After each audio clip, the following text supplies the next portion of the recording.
Hi అండి, అందరు ఎలా ఉన్నారు? బాగున్నారా? ఇవాళ నేను కాజు బర్ఫీ చేస్తామనుకుంటున్నానండి. దానికోసం ఏం లేదండి, సింపుల్ అంతే. ఇంట్లో ఉన్నటివి కాజు ఒక కప్ గ్లాస్ తీసుకున్నానండి. ఇది గ్లాస్ తీసుకున్నప్పుడు షుగర్ హాఫ్ గ్లాస్ తీసుకోవాలండి. ఏదైనా ఇప్పుడు ఎంత గ్రామ్స్తో తీసుకున్నారనుకోండి, 200 గ్రామ్స్ 400 గ్రామ్స్ అలా తీసుకున్నారనుకోండి, దాంట్లో హాఫ్ తీసుకోండి షుగరు. ఇక్కడ మిల్క్ పౌడర్ తీసుకున్నానండి నేను. చాలా బాగుంటుంది, ఇది వేస్తే చాలా టేస్ట్ వస్తుంది. ఒకవేళ లేకపోతే ఈ మిల్క్ పౌడర్ లేకున్నా కూడా ఈ రెండింటితో చేసేయచ్చండి. ఇది వేస్తే బాగొస్తుంది. ఇప్పుడు మిక్సీకి వేయాలంటే ఒకేసారి ముద్దలాగా వేయొద్దండి. ఇది చిన్న కప్పే కదా, ఇది చిన్న జార్ సరిపోతుందిలేండి, దీంట్లో వేసుకుందాం అనుకుంటారేమో. ఇలా వద్దండి, ఫ్రీగా తిరగాలి మిక్సీ, అప్పుడే నీకు ముద్ద లేకుండా పౌడర్ బాగా వస్తుంది. ఇట్లా పెద్ద దాంట్లోనే వేసుకోండి. కొంచెం ఫ్రీగా తిరిగితే నీకు కొంచెం కొంచెం వేసుకోండి. ఈ కప్పు కూడా 3 టైమ్స్ వేసుకోండి, అంతా ఒకేసారి వేయద్దు, ముద్దలాగా వస్తుంది. ఆ పౌడర్ నీట్గా రావాలండి మిక్సీకి, అప్పుడే నీకు బాగా వస్తుంది. ఇప్పుడు ఇక్కడ పేపర్కి నేను గీ అప్లై చేశానండి. ఇదంతా ఇట్లా అప్లై చేసుకోవాలండి, మొత్తం అంతా పేపర్ అంతా అలా చేసేసుకోవాలి, పక్కన పెట్టుకోవాలి. ఇది ఇప్పుడు నేను మిక్సీకి వేసుకొని వస్తానండి. షుగర్ పాకం రావడానికి నేను ప్యాన్ పెట్టుకుంటున్నానండి. స్టవ్ మీడియంలో పెట్టుకోండి. నేను పెద్ద బర్నర్ వేసాను, ఆన్ చేశాను, సిమ్లో పెట్టాను.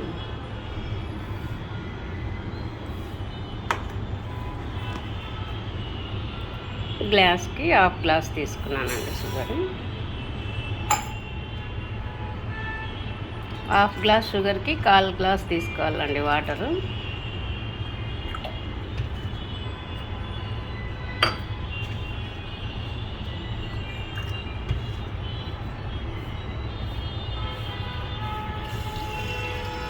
నేను కొంచెం ఎక్కువే తీసుకున్నాను.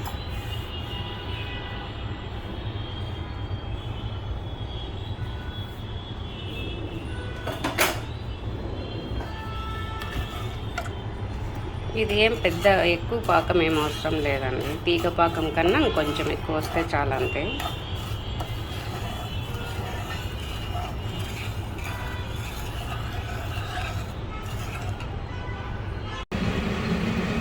చూడండి, ఇక్కడ బబుల్స్ లాగా ఫామ్ అవుతుందంతా. పాకం తొందరగా వచ్చేస్తుందండి, తీగ పాకం కన్నా కొంచెం ఎక్కువ, మరీ గట్టిగా ఏం అవసరం లేదు. మనం కొలతలు సరిగా వేసామంటే బాగా వస్తాయండి. ఇప్పుడు నేను చూడండి మిల్క్ పౌడర్ ఇలా కొట్టుకున్నానండి, పల్స్లో తిప్పాను నేను మిక్సీ. 3 టైమ్స్ వేసా, ఆ కప్పు బాగా వచ్చిందండి. మరీ ముద్దగా వచ్చేస్తుంది ఒకేసారి మనం చేసామంటే. వెంటనే మిక్సీ ఆన్ చేయకూడదు, మామూలుగా వేసినా కూడా అది ముద్దలాగా రాకుండా మిక్సీ పౌడర్ పట్టుకున్నామంటే బాగా వచ్చేస్తుందండి, అంతే. మనం చేయాల్సింది ఇంకేం లేదు. ఇప్పుడు మిల్క్ పౌడర్ మీ దగ్గర లేదు అనుకోండి, మిల్క్ వేసుకోవచ్చండి కొంచెం. ఇప్పుడు మిక్సీ వేస్తున్నాం కదా కాజు, దాంట్లోని మిక్సీ వేసేటప్పుడే కొంచెం మిల్క్ యాడ్ చేయొచ్చండి. లేదు, ఇక్కడ మనము కాజు వేసిన తర్వాత ఇట్లా కలిపేటప్పుడు కొన్ని మిల్క్ యాడ్ చేసుకోవచ్చండి. లేదు, అలాగే అయినా వేసుకోవచ్చు, ఎట్లయినా టేస్ట్ వస్తుంది కొంచెం మిల్క్ వేస్తే.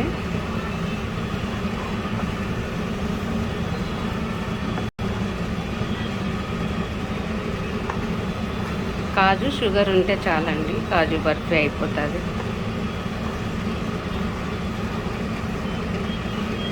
నేను వాటరు హాఫ్ గ్లాస్కి షుగర్ తీసుకున్నాను కదండి, దాంట్లో 1/4 గ్లాస్ వేసేయాల్సిన వాటరు కొంచెం ఎక్కువ వేసిన చూద్దామని. కొంచెం ఎక్కువే పడాలండి వాటర్, కొంచెం ఉంటేనే అది పాకం బాగా వస్తుందండి, తొందరగా వచ్చేస్తుంది. వాటర్ తక్కువ వేసామంటే అప్పుడు ఈ పౌడర్ వేస్తే గట్టిగా ఉంటలు వచ్చేస్తుంది. అదే మనం కొంచెం వాటర్, కొంచెం మరీ ఎక్కువ కాదు వేసుకున్నాం అనుకోండి, చెప్పినంత కొలతలో కొంచెం వాటర్ ఎక్స్ట్రా, అప్పుడు మనకు పాకం లూజ్గా వస్తుందండి. ఒక గ్లాస్ కప్పుకి కప్పు కానీ గ్లాస్ కానీ, నేను గ్లాస్తో కొలుస్తూ ఉంటాను. ఒక గ్లాస్ జీడిపప్పు వేసినామంటే 1/2 గ్లాస్ షుగర్ వేసుకోండి, 1/4 గ్లాస్ వాటర్ వేసుకోండి. నేను వాటర్ కొంచెం వేసాను కాబట్టి ఎక్స్ట్రా ఈ పాకంగా రాలేదండి, లేకపోతే ఈ టైంకి వచ్చేస్తుంది.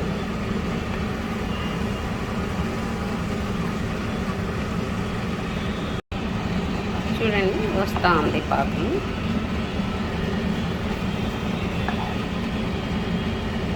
ఇట్లా చేతితో ఇలా పట్టుకుంటే మనకు తీగలాగా రావాలి, కొంచెం గట్టిగా రావాలి. తీగ పాకం అంటే లేత పాకం, ఇది కొంచెం మరి నాకు ఇలా అంటేనే అర్థమవుతుందండి ఎంత అని. దీంట్లో కాజు వేసేటప్పుడు పౌడరు స్టవ్ ఆపేసి వేయాలండి, స్టవ్ ఆన్లో పెట్టద్దండి. ఈ పాకం వచ్చే వరకే స్టవ్ ఆన్లో ఉంది. ఇప్పుడు వచ్చిందండి, ఇప్పుడు వచ్చింది చూడండి. నేను చేతితో పట్టుకోకుండానే ఇలాగే చెప్పేస్తానండి. స్టవ్ ఆపేస్తున్నానండి.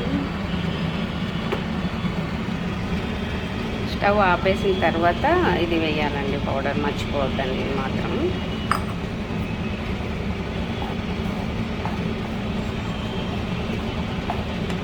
ఇప్పుడే మిల్క్ పౌడర్ కూడా వేస్తున్నాను, కొంచెం వేస్తా, కలుపుతో మళ్ళీ వేస్తాయి. సరిపోతే వేయను, చాలకపోతే కొంచెం ఏదైనా గట్టిగా ఉందనుకోండి వేయను, లేదంటే వేస్తాను.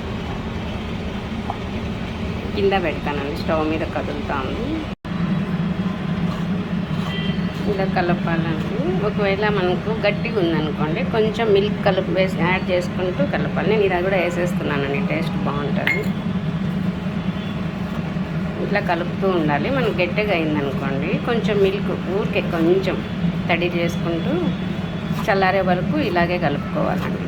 ఒకవేళ గట్టిగా ఎక్కువ లూజ్గా ఉండిందనుకోండి కాసేపు స్టవ్ పైన అలాగే పెట్టుకోవాలండి. ఇప్పుడు నాకు మిల్క్ పడతాయేమో కొంచెం చూడాలి. కలబెట్టి చల్లారే వరకు ఇలా కలబెడుతూ ఉండాలి.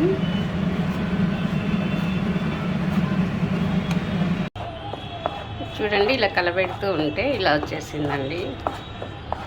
ఫస్ట్ వేసినప్పుడు గట్టిగానే ఉంటుంది, ఆ వేడికి కరగాలి కదా. మనం స్టవ్ ఆపేసి పౌడర్ వేసాం కదా, అది కొంచెం టైం పడుతుందండి. ఇలా కలబెడుతూ ఉంటే ఇలా లూజ్గా వచ్చేసిందండి. ఫస్ట్ వేసినప్పుడు రాలేదు, మనం స్టవ్ ఆన్లో పెట్టి వేసామనుకోండి ఆ వేడికి ఇది కరిగిపోయి అంతా వచ్చేస్తుందండి. ఆఫ్ చేసి వేస్తున్నాం కదా, ఇలాగే కలబెడుతూ ఉండాలండి చల్లారే వరకు. ఇలా పెనంకి ఇలా అంతా అప్లై చేసేసుకొని ఇలా వదిలేయాలి కాసేపు.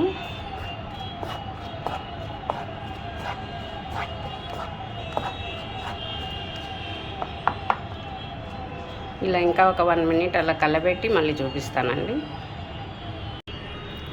చూడండి ఇప్పుడు కొంచెం గట్టిపడింది, 1 మినిట్ పైన అయింది. ఇలా కలబెడుతూనే ఉన్నానండి. ఇప్పుడు చల్లారింది.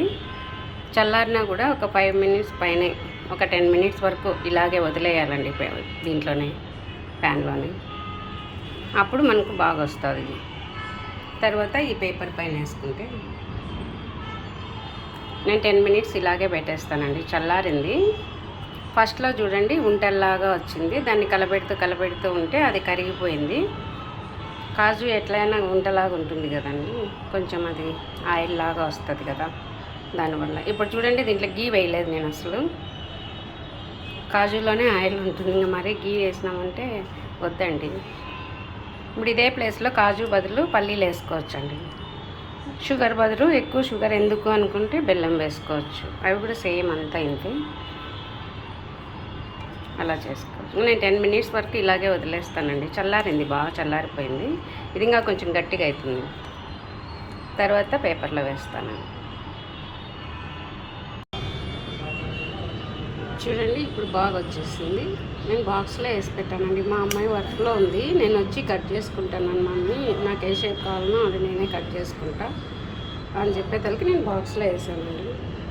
దీన్ని కింద వేసి ఇప్పుడు చపాతీ కర్రతో దుద్దుకోవాలండి. ఇలా దుద్ది మనం షేప్ ఏ షేప్ కావాలనో ఆ షేప్ కట్ చేసుకోవచ్చండి.